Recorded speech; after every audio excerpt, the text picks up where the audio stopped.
you going? No, come back! Come back! No! Okay, I will come back in 7 days. Don't leave me! No! No, come back! Oh, I can't believe they left me. What am I gonna do? Oh. Has anybody got a light? Has anybody got a light? Has anybody got a light? Well, I guess this is when I embark on my vision quest. Okay, let's go.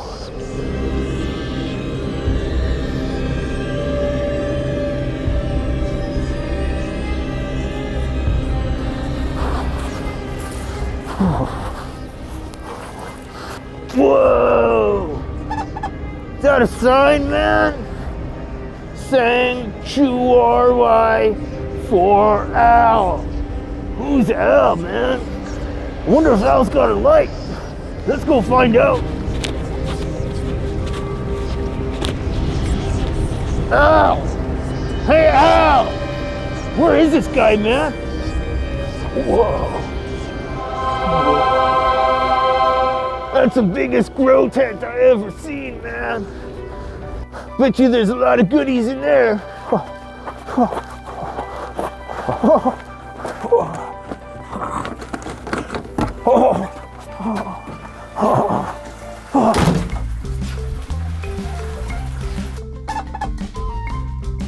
Whoa, man! Is that a banana tree? Whoa, vegetables! Oh man, this is heaven, man! Concrete floor! Oh, oh, there's a dog! Hey, where you going, man? I'm gonna grow so much weed! I'm gonna grow so much weed!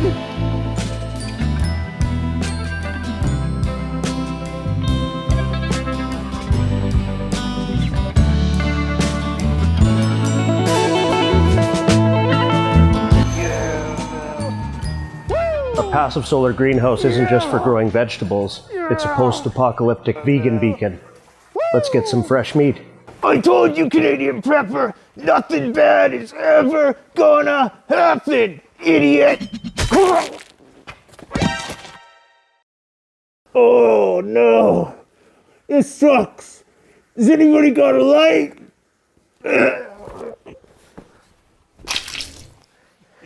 Honey, we got another one.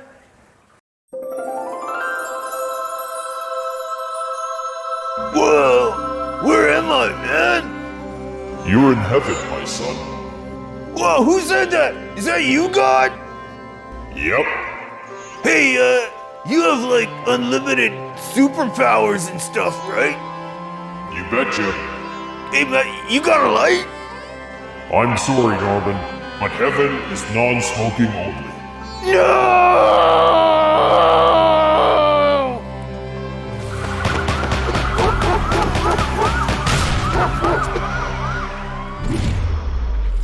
All right, guys, so that is lesson number 1. If you are roving around the post-apocalyptic wasteland in the wintertime in northern Saskatchewan and you stumble across one of the only passive solar greenhouses that I know about in this neck of the woods, probably safe to say that you should change course, especially if it says Arkopia on it, because this guy's been eating very well. So That is true. You don't get this size just eating kale and smoothies. So.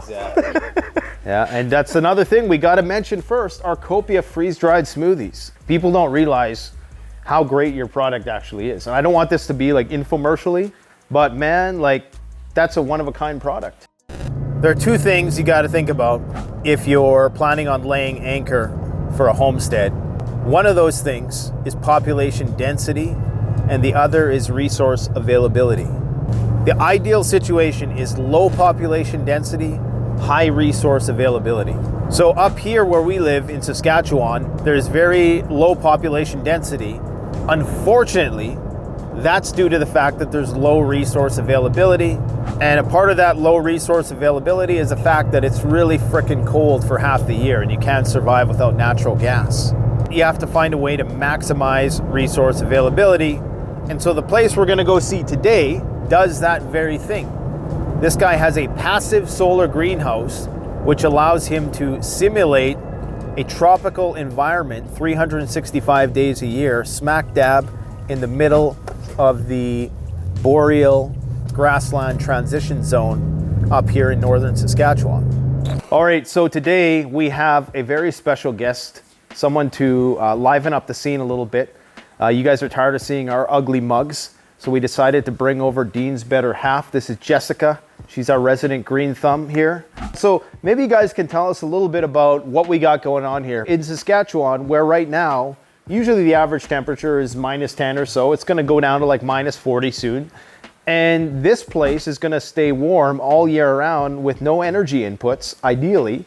Can you tell us a bit about how it works? Sure. Well, I'm the architect and designer and builder, so I essentially built this building myself, situated for our latitude on the planet and our climate. So the sun comes in the wintertime at a low angle. In the summer angle, it comes in high, and the back half of the greenhouse is shaded. So between some factors like super insulation, the angles of the sun, double poly, black concrete, thermal mass fish tanks and water tanks, we can get close to having no, or at least a very small amount of heating costs, you know, those cold nights and overcast days. But I'm the builder, and then Jessica is the master gardener. She's security.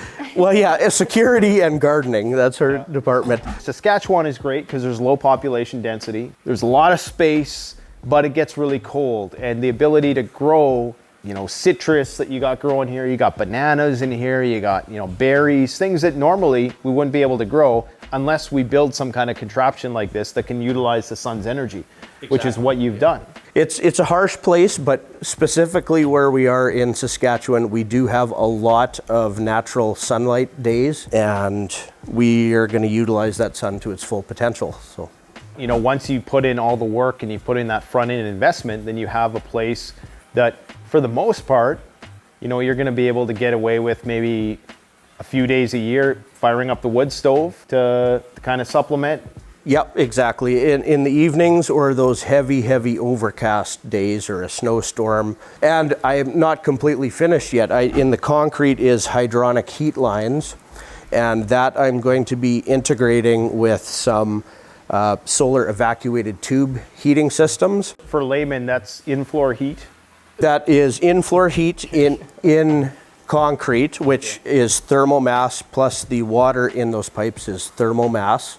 And utilizing the sun with solar heating panels. So you have that under here right now? It's all in the concrete. I did a whole YouTube video on the thermal mass water system, the thermal mass barrel system and fish tanks, and then the concrete thermal mass. Like, this is definitely a step forward, but it's also like first taking several steps back and doing things from a first principles perspective, because, you know, we're so used to being dependent on the grid, and a place like this would typically be fully powered by the grid. But, you know, you first have to kind of go back to first principles. So Jessica, you grow flowers.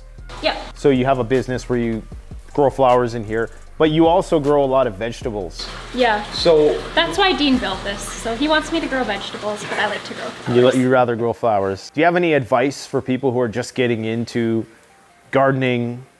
Not necessarily. I would say just start, and you're going to fail a lot, and I still fail all the time. And just start. Do it. Yeah. Just try it. And just be like prepared Nike to says. fail and learn from your failures. And we're still trying to figure out succession planting.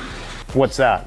That's just growing something, and then when that thing's time is done, you start another succession of it. So you want to time it so that things are always ready for the picking. Yeah.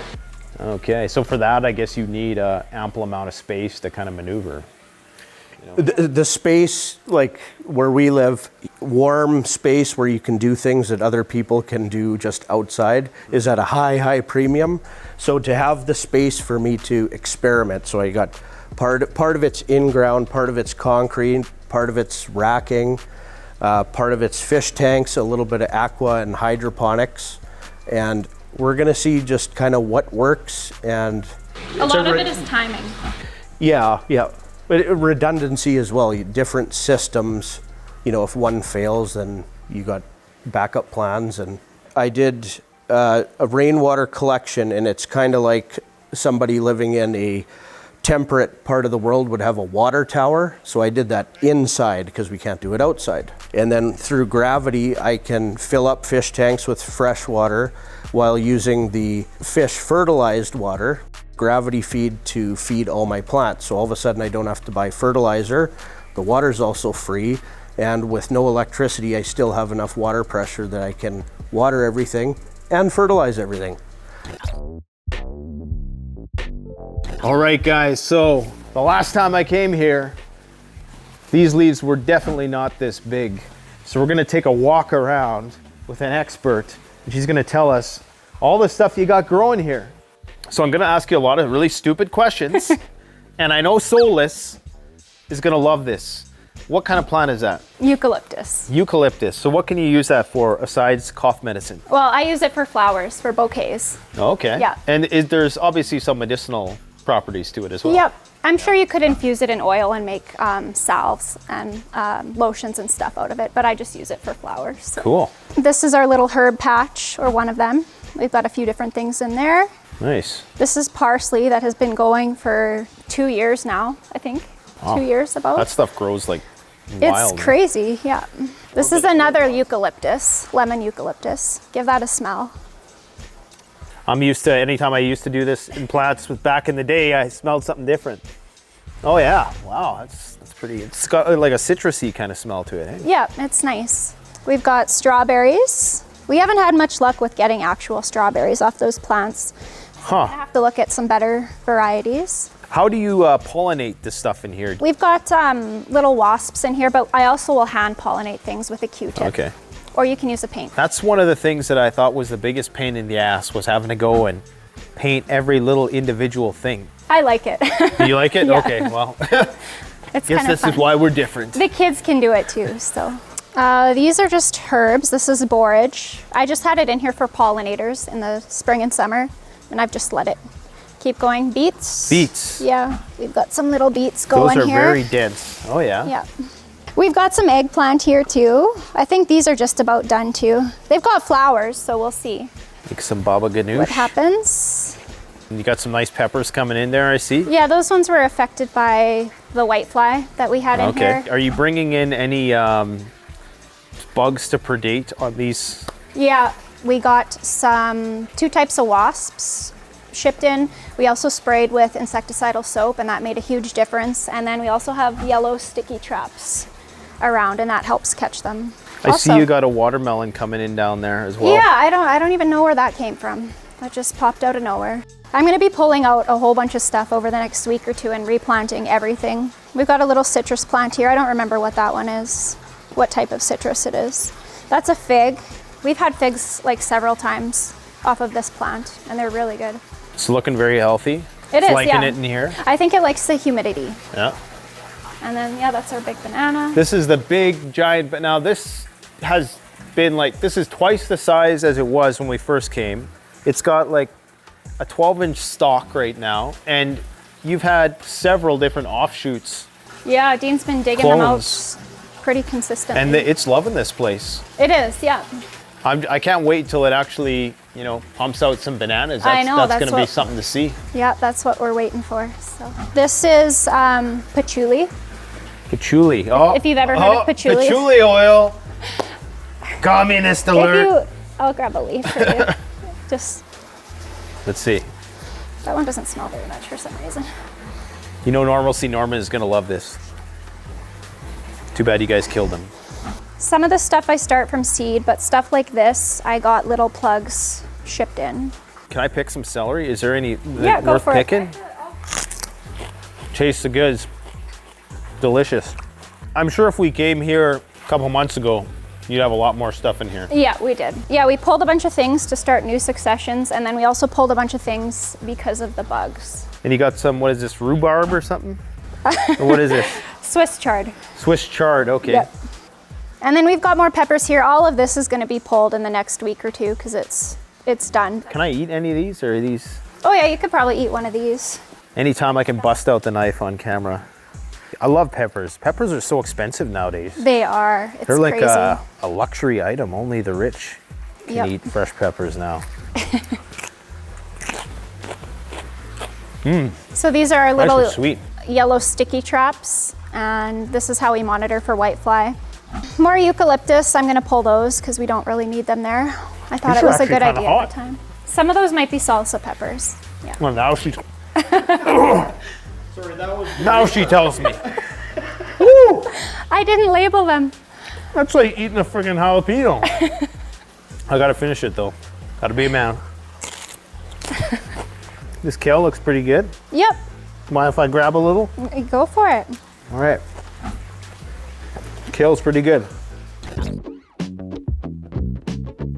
Right now, Daisy is on half black surface, half white surface.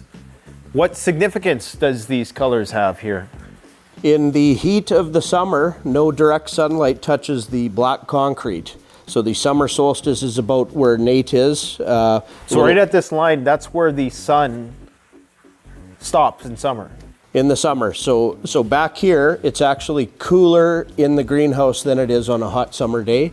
But as the days get colder outside, the sun is moving at a sharper angle and it's starting to hit my black concrete. So I did a couple temperature tests on it, and on a sunny day, the difference between light colored concrete and black colored concrete was about 20 degrees Fahrenheit. You want light to reflect both light and heat in certain places, and you want it to absorb and suck up the heat in other places. So what do we have going on here? We've got a few different things. This whole section here is our microgreens, and you can see some things are starting to come up. I didn't label it, but we've got arugula, mustard, radish, peas, and I think I started some sunflower seeds in here too. And there's wheatgrass too, but that's a little too far gone, so that'll go to the chickens. And then here I told Dean most of it was vegetables, but there's a lot of flowers in here too. Yeah, I mean, and this is all about that succession growing thing, right? I learned Yep. something new today. That's amazing. So, or at least a new terminology to describe it. Yep, so the peppers in the main bed are gonna be pulled, and then the peppers in these trays will be coming up, and those will go into the spot that the other peppers Right were on. in. So what do you got going on here? Like you got water coming here and it's going into here. So what's going on? So many experiments. So essentially we have an indoor water tower. In the summertime, the rain is going to be coming in the building to fill up the tanks. The tanks are up high on this heavy duty pallet racking. And from gravity and a ridiculous amount of water pressure from that amount of water that high, Yeah. look at that. That's more than you have at your house. Yeah. Fish water will get dirty even with filters. The Yeah. best thing for a fish tank is to give them fresh water. And the best thing for plants is this dirty, nutrient-dense fish wastewater. Yeah. So effectively, we're getting water from rain mostly. I can also fill it up with my well. Gravity to here, and then gravity to the banana and everything in here. So with minimal electricity or no electricity, the fish are happier, the plants are happier, and this is a miniature indoor permaculture thing as best as we can do where we live. It's a great little system you got there, and this you again got a is, few fish in here. You got some tilapia and some trout, you said? yeah, and again, these are my experiments. So tilapia is a warm water fish. Okay. So right now the water is a little bit on the cool end for tilapia. So I actually did put a small electric heater right now until Okay. I do have solar heating to integrate into a fish tank setup. And in my other tank, I have brook trout, which are a very cold weather fish. Yeah. So, and the temperature's like close to the high end for brook trout, but the brook trout are more happy in the wintertime in here than the tilapia. So when the rainwater comes into one and then the one pumps to the next one over, or is that? Yeah, so these are all tied together in the whole system, and I did put a large 2-inch line. I can close off each separate tank with its own valve if I need to, but when it does rain, I'm gonna have a rainwater filter, and then it does fill them all up together. Back here I can have 2, 4, 6, 8, 9 1,000 liters of fish tanks. And that's what you're planning on doing, having all those fish? Yep. This is all brand new to me, so I made my own small filters that work good with small pumps. Yeah. But when I do create a system, a big system, I'm going to tie them all together with a separate sump tank, it's called, so I can filter them all together. And with tilapia, it looks like I am going to have to heat the water with those solar things that I'm going to do. Cool. So tying them all together, but I have lots to learn, and I'm just learning as I go, and yeah. Anyways, thanks for having us out. Any final words for our viewers? Anything that the Canadian Prepper audience should know? No, I appreciate you coming out, and you know, that first video and tour that we did on your channel, that has been very helpful to a lot of people. You'd be surprised the amount of the people that have reached out to me and then came over to my channel searching for more information. So yeah, thanks for convincing me. It's been good. Because you always say that in every time we come out here, that, you know, this is a lifestyle. This is not, you know, me preparing for the end of the world. Yeah, I feel good about everything I'm doing. My life gets better with everything I build. People that have a preparedness mind, I view that as being personally responsible, taking matters in your own hands. So we eat better, we eat fresher. We're not very worried about inflation. We're as free as you can get in a pretty unfree world. And I'm optimistic for the future of people close to me, and maybe not so much for the big macro pictures of things. So, well, hey, at least somebody's gonna survive. Somebody has to survive. That's the main goal. So guys, go check out his channel. Thanks for watching. Canadian Prepper out. The best way to support this channel is to support yourself by gearing up at CanadianPreparedness.com, where you'll find high-quality survival gear at the best prices, no junk, and no gimmicks. Use discount code PREPPINGGEAR for 10% off. Don't forget, the strong survive, but the prepared thrive. Stay safe.